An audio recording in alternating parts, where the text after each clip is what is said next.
Today, we're diving into a massive shift in how software gets built. Seriously, we're moving past the idea of just writing code line by line. The new game is all about orchestrating AI agents to do the building, the refactoring, and the iterating for us.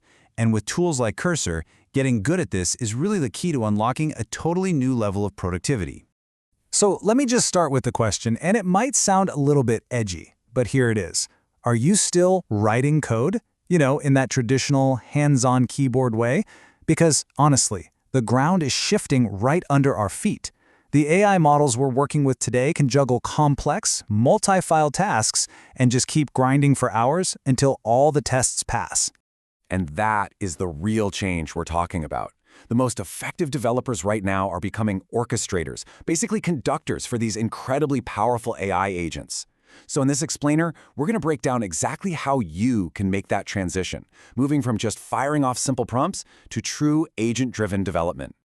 Okay, let's get into the core concept here, the agent harness. The best way to think about this is like the conductor's baton for your AI. It's the whole framework that pulls together your instructions, the agent's available tools, and your specific messages to steer the AI exactly where you want it to go. So these three components, they all have to work together. You've got your foundational instructions and rules, the ground truth. Then you have the powerful tools the agent can actually use, like searching your entire codebase or running commands in the terminal. And finally, you have your prompts, which are your moment-to-moment directions. Now, tools like Cursor are built specifically to fine-tune this harness for whatever AI model you're using, so you can focus on building stuff, not just on endless prompt engineering. All right, so where do we even begin with all this? Well, it starts with the single most impactful change you can possibly make, starting with a solid plan. And this isn't just, a good idea. The research is really clear that this is the #1 habit of experienced developers when they're working with AI.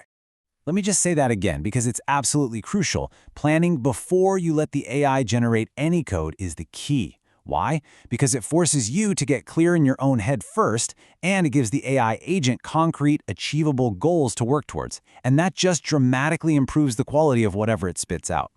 And Cursor makes this super easy with something called plan mode. For any task that's not totally trivial, you just hit Shift+Tab and give a high-level description in a few bullet points. From there, the agent does the heavy lifting. It'll research your code, ask you questions if it's confused, and then it'll spit out a markdown plan. You can then just edit that plan directly before you give it the green light, which keeps you in total control of the whole process. So here's the expert move. When the agent inevitably goes off track, don't try to fix it with a long chain of confusing follow-up messages. The smart play is to just revert the changes, go back to your original plan, make it a little more specific, and then run it again. It feels counterintuitive, but it's almost always faster and it leads to much, much cleaner code. Okay, once you've got planning down, the next level is mastering the agent's environment. This is all about being deliberate and managing what the AI knows and what it can see so it can do its job right. This brings us to probably one of the most common questions people have. When should you start a new chat? The rule of thumb is actually pretty simple. If you're switching to a whole new feature, or if the agent just seems totally confused, start fresh. But if you're iterating on the same problem or trying to debug something it just built, keep the conversation going. Long conversations can get noisy, so knowing when to hit the reset button is a really important skill. And here's a pro tip for when you do start a new conversation that builds on something you did before. Don't just copy and paste the old chat log. Use the @pastchats feature. This lets the agent intelligently pull only the relevant bits of context it needs from your history, which keeps everything way cleaner and more efficient. Okay, so we've covered planning and we've covered context. Now, let's get into the really fun part. Automating your workflow. This is where you transform the agent from a one-off tool into a persistent, customized collaborator that actually understands your project's specific needs.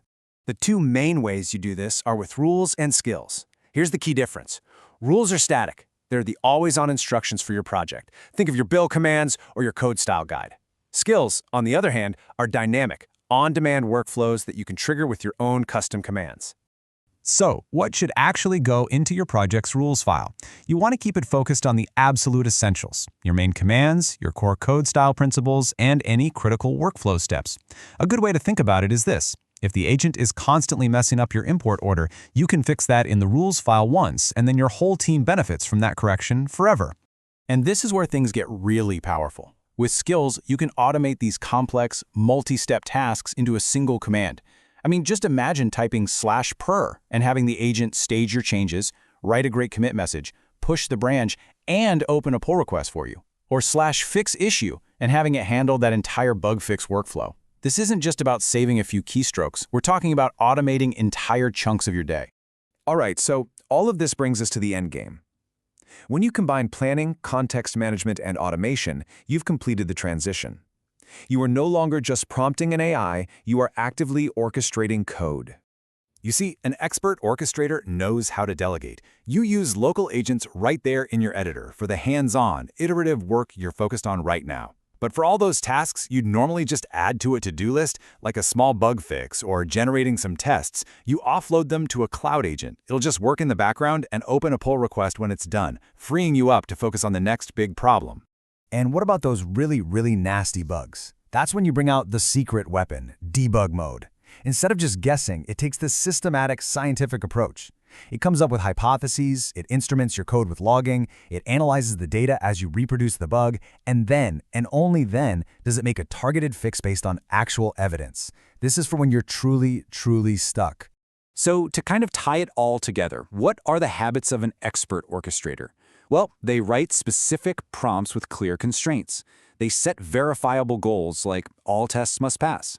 They improve their system by iterating on their rules and skills, not just their prompts. And maybe most importantly, they treat the agent not like some magic box, but as a capable collaborator that they can guide, question, and direct.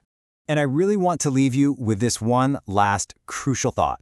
As these agents get faster and more powerful, your role as the human reviewer becomes even more critical.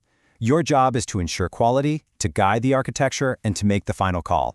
The speed of code generation is just going up and up, which means the value of your expert oversight is higher than it has ever been before.